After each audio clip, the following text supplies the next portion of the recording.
The UPMC sports medicine experts in Central PA are here to help keep you in the game and improve your quality of life, no matter your age or activity level. Visit upmc.com/Central PA SportsMed to learn more.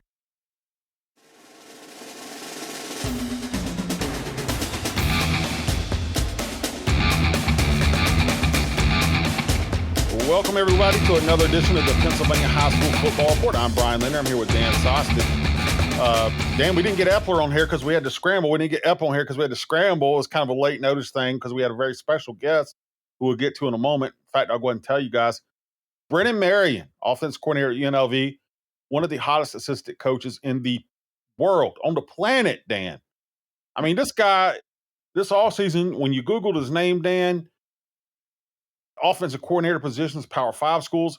There were rumors at Penn State. There were rumors all over the place. Head coaching positions like San Diego State. He's done such a great job with the go-go offense. UNLV was in a bowl game. They went to play for a conference championship.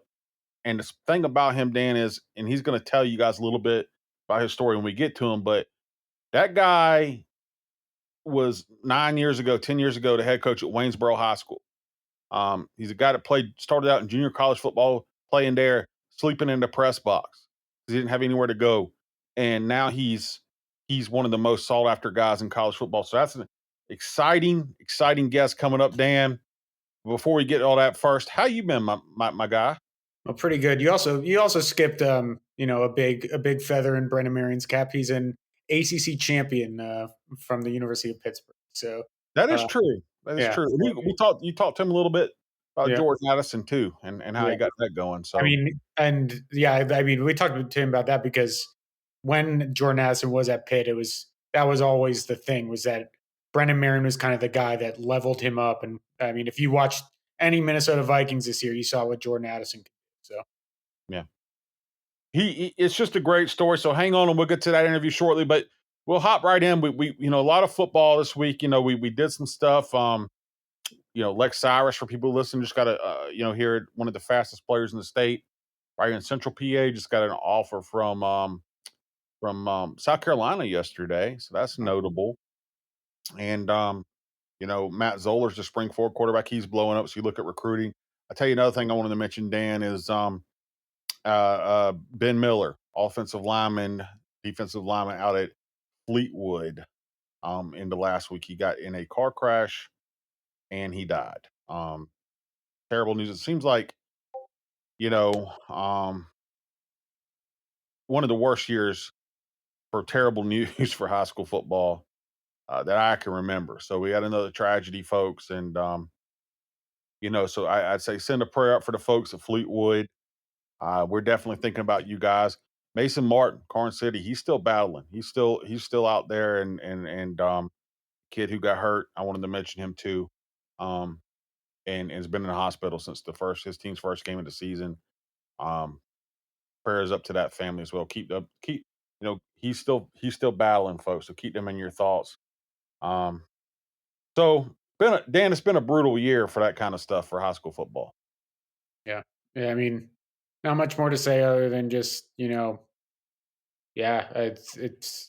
What can you kind say? I set you up with here's the it worst just news I could possibly tell you. And there's not a lot you can say about that. But we did not want to get and go a week without acknowledging those kids, because I saw their quarterback, Jack Riffle, I'm probably mispronouncing his name, and Hunter Savoda, and those kids really posting some really heartfelt remembrances of Ben. And like Jack said, he was the kid who didn't let anybody touch me, and he was a undersized lineman. And it's just terrible. And life is so unfair and so brutal sometimes. And so we see those things too. And we try to have a good uplifting podcast and talk about great things and stuff, but we don't want to ignore those situations and let those people know that we're thinking about them. So there's that, Dan.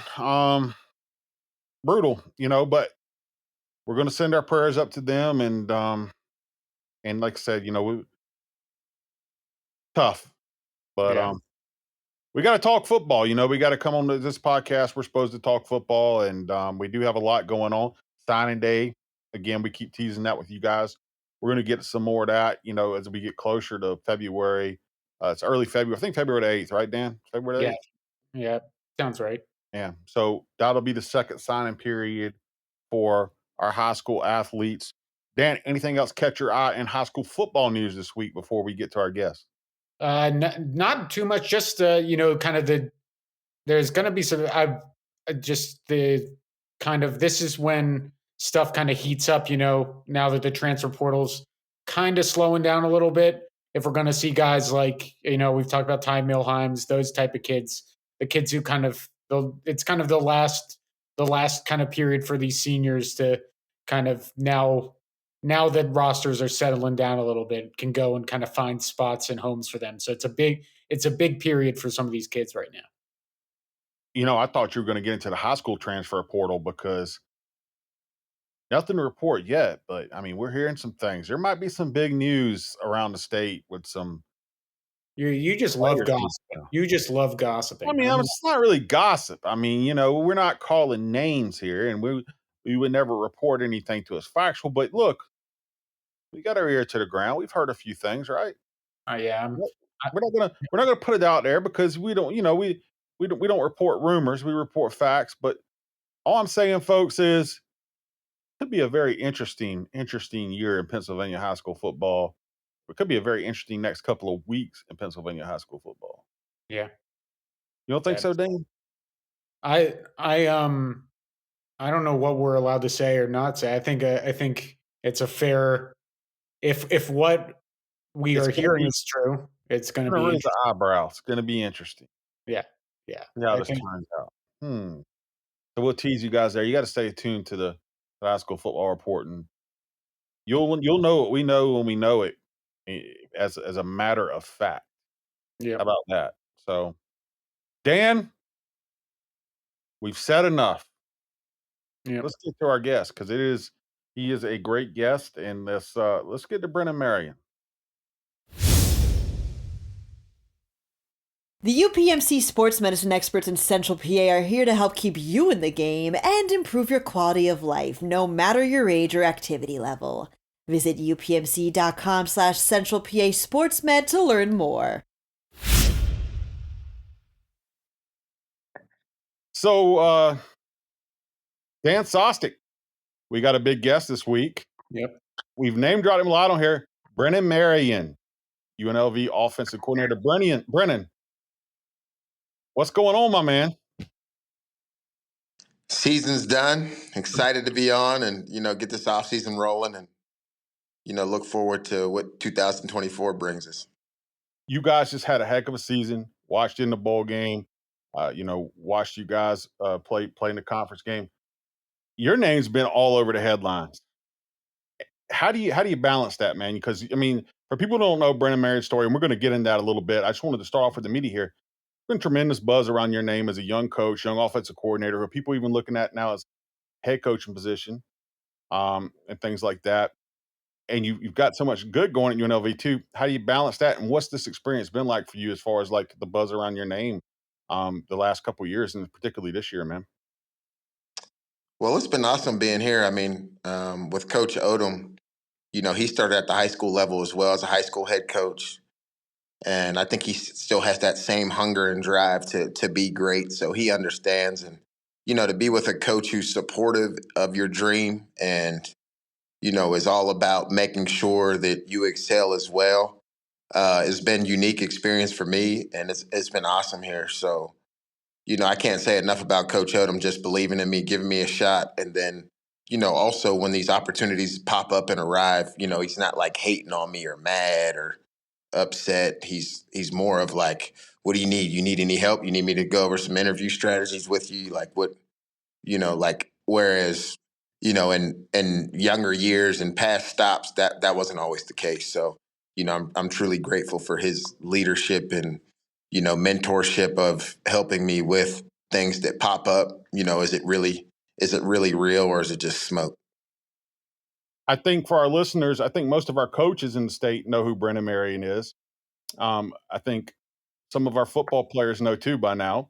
But this is a tremendous story. You have a great story, man, and it's one I've always wanted to continue to highlight on PennLive. I think just about 10 years ago, you were the head coach at Waynesboro High School.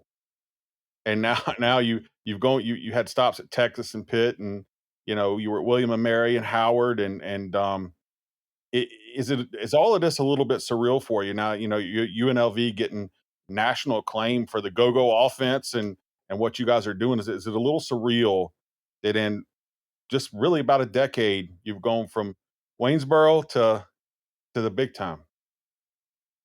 Yeah, I mean, Waynesboro really gave me confidence to be able to step into this college football world and be able to have the confidence to run, uh, this type of offense that we're running. I mean, the offense is from Waynesboro.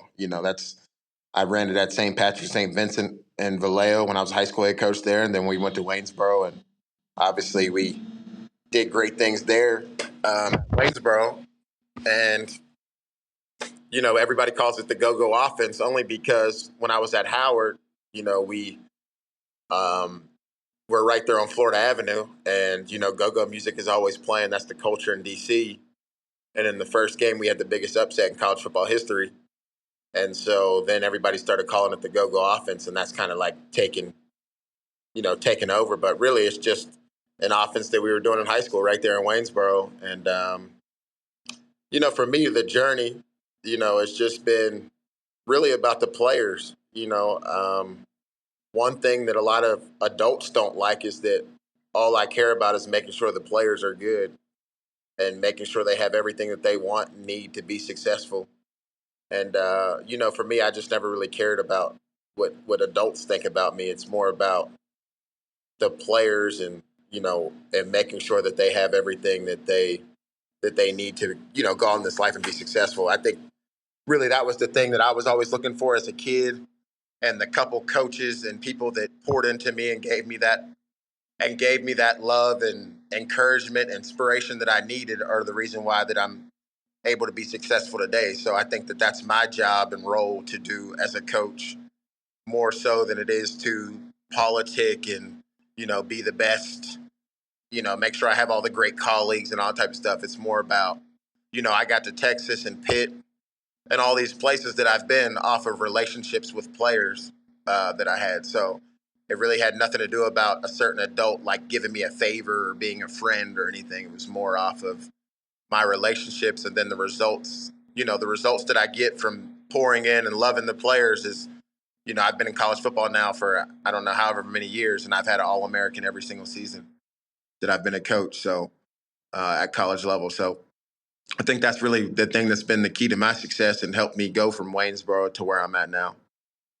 And kind of what you were talking about there too is kind of having that player perspective, right? And I think because you've been in coaching for so long, some of the younger people, maybe some of the players don't even don't remember the type of player you were at Tulsa too, right? I mean, your single season yards per catch record in NCAA history is nothing to scoff at, and you had a brief taste in the NFL. Do you feel like how important is that experience?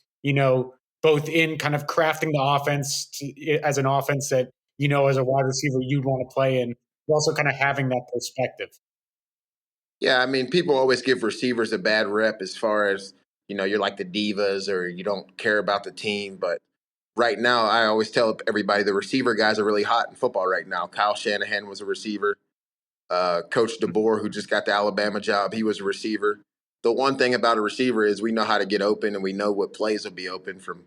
We spend the whole game just running around and not really getting the ball. So we're always trying to figure out how we could actually get the ball and get open and get plays. So you see some of the great minds in football right now. Sean McVay, he was a receiver. A lot of those guys played the receiver position and they coordinate at a high level and are able to, create a good team atmosphere. For me as a player, what helps me with players, I guess, as a former player is I wasn't a 5-star. I didn't have anything handed to me. I had to work and go to junior college, and I can really get them to believe in this mindset that I've really created over the last few years of one great year can change your life. Just from the standpoint of being a junior college player and not having anything, and then the next being the top receiver in college football, and still holding all these records that I hold as a former player. They respect that and they know that, okay, yeah, coach coach can show, like I had like 0 high school stats until my senior year. Then I went to junior college and, and went to college and had back-to-back 1,000-yard seasons and can kind of show what the process looks like. Because a lot of people can't really tell you a lot of former players, it's hard for them to talk about the process of how they got to where they're at because they're, if you're 6'5" and you're 240 pounds, you were gonna be Division I regardless of what your process was. And now, if you had a great process, then you would take it on to the NFL or something like that. But a lot of guys don't remember how hard it was and how much work it took to get them to where they wanted to go. And I'm still able to convey that message to players.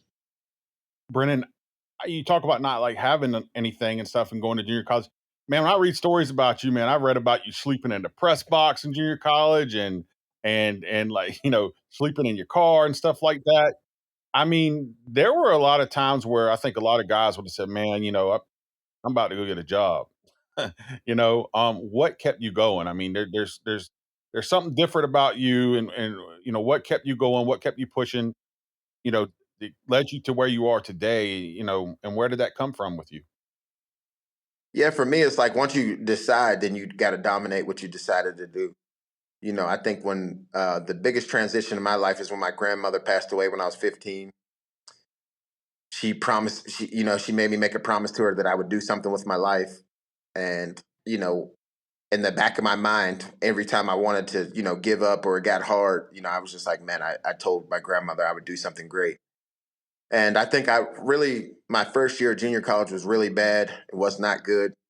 My uncle died, a lot of turmoil going on back home, a lot of different situations. And I was flying back and forth to Pennsylvania from California. I was all the way out in California, junior colleges. And then the one thing that really, really helped me was I was like, all right, man, you said you want to be great. All right, it's time to freaking, get it done. Like I had decided that no matter what the obstacles were, I wasn't going to call home and ask for anything. I wasn't going to complain to anybody. I was just going to get it done. And so I tell the kids all the time, once you decide that you're going to dominate, it didn't matter who the coach was. It didn't matter where I was at. It didn't matter what was going on. Like I was like, I'm going to the NFL. These are my goals, and this is what is going to happen. And so with that mindset, a lot of things were thrown in my way, but just found a way. Like you said, I mean, me and my friend, we slept in hallways, we slept in the bathroom on the floor, we slept in a press box. I mean, whatever it took, it was like we decided that we were going to do this. Let's get it done. So, um, and that's another thing that I put into players that like you look at programs, Waynesboro, pretty much everywhere that I've gone, we've changed the win percentage pretty quick in the first year. And it's really just that mindset of like, all right, fellas, we decided we're going to do something now, whatever it takes. If we got to go through hell and back, like we're going to be great at what we're doing. And one of the things when I look at your stops, especially early on in your career, that kind of stands out is just the different levels that you've coached at, right? And I think that's kind of something that I've noticed, and I'm sure a lot of people have noticed about football recently is how much more kind of innovation comes from kind of the lower levels, right? And how much did coaching in high school and kind of at schools like Howard and William and Mary kind of help prepare you for these situations as well? Kind of getting to sort of throw stuff out and try new things at different levels of football.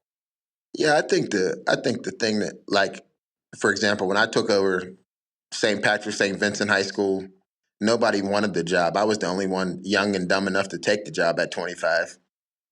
So when I Yeah. took the job, there was only 6, 7 players in the meeting. So it was like they didn't have any expectations. There was 0 expectations. When I took the job at Waynesboro, I mean, I remember them driving me around to Waynesboro trying to like talk me out of taking the job. Like, you sure you want to take this job? And players being like, Coach, why the hell would you come to Waynesboro? We suck. Like that was what players were saying to me. And, like there, it was just like, all right, be innovative, be creative. And for us, I'm thinking like we don't have the best team. So let's try something that makes us, be unique and different so we can have an opportunity to go win games. Because for me, like I'm never going to, young in my career, when I was the first time high school head coach, I hired some guys that played NFL, college, or whatever. And, they were big on like, these kids just can't do it. And for me, I'm like, no, I don't believe in that. Like, we're going to freaking make them do it. Like, they have no choice. Like, we're going to find a way to get it done and make them do it. I mean, you can ask, like, some of the players at Waynesboro came out to a couple games that we had previously. Like, I still talk to Forrest Ryan and Matt Peck and, like, guys that were on that team. And I taught them dudes how to walk, like, how to walk the right way, how to tie your shoes. I mean, we trained different. Everything that we did was different from what you would say, and if you looked at those kids that went 0-10 the year before, you wouldn't be like, oh, yeah, we're going to be a good team. Your expectation as a coach would probably be like, let's win one game, but mine was like, let's win the championship. Let's be champions. Let's try to find a way. And that's what we did every day. We just plug away and, get 1% better and just keep going after it. So, when I got to schools, like, after being at high schools where they were 0-10 the year before, and then we flip it around and go to the playoffs or we win the conference championship, it's like, I know when I get to college where you can recruit, you can get better players, you can shuffle the roster, especially now with the transfer portal, there's really no excuse for a coach to not be able to at least look at UNLV. We've first time ever in school history that they've been to a conference title, right? So, and we got there this year. Now we played the team who is always in the conference championship, and they're like, "All right, boys, welcome." But this is our deal, and ultimately we'll go back there and we'll do what we need to do. But I think the kids, just the belief of, the coach not giving you a no option. Like, you have to be great. Like, it's not optional. Like, we're going to be great. This is how we're going to achieve greatness. And I think everybody who can withstand the strain and the discipline, because kids really do want that. Obviously, I'm a cool coach still. I'm middle aged now, so I'm not as cool as I used to be. But I play music and let them have fun and all those things. But they still do everything that I did when I played. They still run all the same sprints. They still lift all the same weights. They still have the same discipline. It's just that you have to have them. They want to have more feedback and talk back and forth. If you're my age or older, you come from the military era of, you better just say yes, ma'am, or yes, sir, and get it done, or you might get your ass whooped, and it wasn't like there was no talking back. These kids want you to talk back and forth to them. And if you're able to communicate, then they'll do the work that you want done. What was grandma's name? Charlene. See, I was going to ask you, obviously, this is an exciting time for you, right? I mean, UNLV, you guys have got that program, like I said, cooking. I watched that conference title game. I might have know somebody who had a little something invested in that game. It didn't work out for him, but you guys got them on. You guys got the program humming. I mean, heck, I don't remember the last time I saw UNLV on TV before this year. You got that humming. Your name's in the headlines right now. How excited are you right now about the future? Yeah, my brain doesn't really work like that. Like, I told you, like, when I made that decision at 15 to be great, like, and always since I was a kid, since I was 5 years old, like, football is like my first. That's like my deal. You know what I mean? Like, I always tell people, if somebody walked in here and gave me $1 billion, a brand new Ferrari, a Lamborghini, whatever you could think of, I would go to work the very next day and just do football all day long. Like, it wouldn't matter to me. So for me, it's like, as long as I'm doing football and my kids are good, like, they have everything that they want to have. The money is for them. The football is my deal. Like, I'm going to do that every day, whether it's I coach with the same passion and energy at Texas that I did at Waynesboro. Same when I was coaching D2 living in a dorm, I'm coaching UNLV the same way. Like, that stuff to me, like, the future will take care of itself by me just loving the game. It'll love you back. And sometimes it'll break your heart. You think you're going to win the conference championship the first year, and then boom, you have a bad game. And it's like, damn, I mean, it just comes with it. But I think for me, I just know that the future is going to be great because I know who holds my future, and I really just enjoy every day just getting to be a football coach. I think that's dad and football coach are my two greatest titles. So to me, I think that's just the key thing is just focusing on the day. Well, I asked about grandma because you mentioned her, and we talked about your future. And like I said, you guys can just Google Brennan Marion's name, and you're going to see the headlines. He's been put up there as one of the best assistant coaches in America. Turn on an NFL game, sometimes you hear his name called. You'll see a lot of those go-go formations in the NFL now. So you'll see a lot of his stuff. Knowing the grind, knowing what kept you going. What do you think Grandma would think of all this? I think she's proud of me for sure. I mean, she would care more about how much charity I was doing, how many people I was helping. Um, you know, she knew that I love football, but she was more concerned about me as a person. Making sure that I was healthy, happy, whole. That type of deal. And I know she would be proud of all the things that, just knowing where we started. I mean, I'm from, mom and dad struggling, Section 8, all that stuff. So just the story of that backstory of where we're at now and how the family's doing. Mom's good, dad's good, everybody's living good. She would be happy about, what the family has done.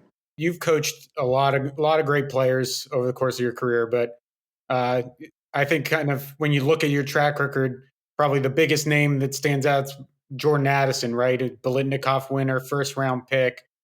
How cool has that been to kind of see? I mean, I full disclosure, I'm a Pitt alum, but he I think he came in right, and guys weren't even sure if he's going to be a DB or a wide receiver. By year two, he's a Biletnikoff Award winner, and now you get to see him. First year in the NFL, there was always some questions about would he be fast enough, would he be big enough, have a big NFL season. And I know you're close with him. What's it been like watching Jordan succeed at that level? Yeah, he's another guy. I mean, he's a decide and dominate guy for sure. I mean, he decided what his goals were. I told him he came in with some small goals when I first met him, and I was like, "Nah, go back, come tomorrow with your wildest dreams, like what you really want to do. Like, give me some real shit that's like gonna like be groundbreaking. Don't give me these like baby goals. You know what I mean?" And then he came back and he said, like, I want because he's from Frederick, Maryland, right? So it's not too far from Waynesboro. Pretzel pizza right there in Frederick. Nice little drive, not too far. And he came back with some real outlandish goals. Biletnikoff was one, winning the championship was one, retiring mom was one. Like a lot of things. And I was like, all right, now this. I gave him a list of everything he needed to do for that to happen. I was like, I was one of the greatest receivers in college football. I didn't stay healthy because I didn't diet right. I didn't eat right. I didn't lift weights right. I didn't have all this nutritional stuff. He did all that. Then I said, all right, you need to catch 150 passes a day. He did all that. You need to stay with the quarterbacks and throw at them 3 to 4 times a week. He did it. I mean, every single thing that I put on that list, he did, and he did it with a smile on his face. He never missed a day. I never had to ask where you're at. If he was there, he stayed in the film room 2-3 hours a day. He watched every single defensive back that we would play. Uh, and one of the coolest things for me was, he had all those big time coaches, Pat Narduzzi and Lincoln Riley and all these guys that, that coached him in high school and all that. I was the only coach that he invited to be with his family at the draft, and sit back there in the green room with him and all that. So, that was important to me. And I thought that was, big because me and him went through a lot, not just from the football aspect, but, people don't like when a player becomes bigger than the team and, you know, people are recruiting them to other play, all that type of stuff, And he was kind of one of those first. He was like one of the like one of the big names where people, the transfer portal kind of really got into the scene. Right, he was one of the big inflection points of that too. no doubt. And, it was just really special to me to like, because you always want to coach a player to be better than you were Mhm. and want to see him do like he did what my dream was since I was a little kid. I was able to see him live it. You know what I mean? I was able to see him be a first round drafted receiver, not only be first round, but then go in the NFL and kill it this year. I mean, he had 10 touchdowns as a rookie. And I think he was, 50 yards short or something of 1,000 yards. So he did his thing this year. Just proud of him. Well, look, man, we kept you. You told me we had about 20 minutes. We kept you 22. I don't think we could ever really do your story justice. It really is an inspirational story. If you guys, I encourage everyone, players, to Google and read how Brennan Marion got to where he is. He could have gave up 100 times. I probably would have given up at some point, but I mean, you kept going, man. You hear it's a great story. It's an inspirational story. Like 9, 10 years ago, he was coaching Waynesboro, and here he is, offense coordinator at UNLV, and bright future, my man. So we're glad to have you on. Yeah, Appreciate you, man. All right, Dan, that was Brennan Marion. Again, I don't know if we could have truly done his story justice in a 20-minute interview. Yeah. What do you think about? I know you look. You're a Pitt guy, as you told him. You've studied Brennan Marion and the Brennan Marion story. Mhm. What do you think about this guy? What do you think about his story? What do you think about some of the things he shared with us here? I mean, it's talking to him, and he kind of acknowledged it as much. I don't think I've ever come across a guy that is more unabashedly kind of a player's coach, right? Like he basically said, that's his goal. His goal is to get these kids what they want, and just talk to them. You can really hear that that's kind of genuine, right? That his goal is about these, especially as when he's a positional coach. I bet that was even more important when you're recruiting kids. It's important. He is really about those personal relationships. Talking about how he was invited to Jordan Addison to go into the green room with him. I don't know if I knew that or not. Those are the type of things that, it kind of tells you what kind of, interpersonal relationships he can have. And I think just the kind of, when he's talking about his stop at Waynesboro and saying, hey, we're going to win games here. It's the kind of mindset I feel like that kind of explains the success he's had, right? That he doesn't really take no, and that he keeps working at it. And I think we'll be seeing him, as a Power 5 offensive coordinator or a head coach real soon. Young coaches in the state, across the country, I think can look at him as a model. Young players, look, guys, he just told you there were a lot of times in there. I mean, uh, this guy was at a junior college uh, where I think they lost their coach, didn't have a lot of players. Dan, he was sleeping in a press box, slept in cars, slept in on the floors, just to make it happen and keep going. And look, does it always work out like that for everybody? No, and he definitely had some talent. Because had it not been for two knee injuries, probably would have had more time in the NFL. Um, but it's just it's a good model, something you can look at and be inspired by if you really believe you can make it, if you keep going. And Brennan, I do think Grandma will be super proud of you, man, because again, I just sit back and I think it's one of the coolest stories in the world to think that this guy was the head coach at Waynesboro High School 10 years ago, 9 years ago, whatever it is. And now he's one of the most sought after assistants in the country you see his stuff. I mean, more and more. I mean, you see it every Sunday in the NFL. Go offense, offensive formations and stuff from him. And some of the best in the country are looking at him because he's one of the best in the country. Amazing story, Dan. I think we got a podcast. Tell them how to find you on social media. Yeah, follow me, Dan_Sostek. And I'm at Sports by B Linder. Look, guys, PennLive.com. It's basketball season. We got a lot of basketball stuff up there. We did mid-season, mid-Penn All-Stars, but we're also got some football stuff coming through. We got some exciting football stories coming up. So be sure to check us out at PennLive.com. Dan, till next week. See you folks later.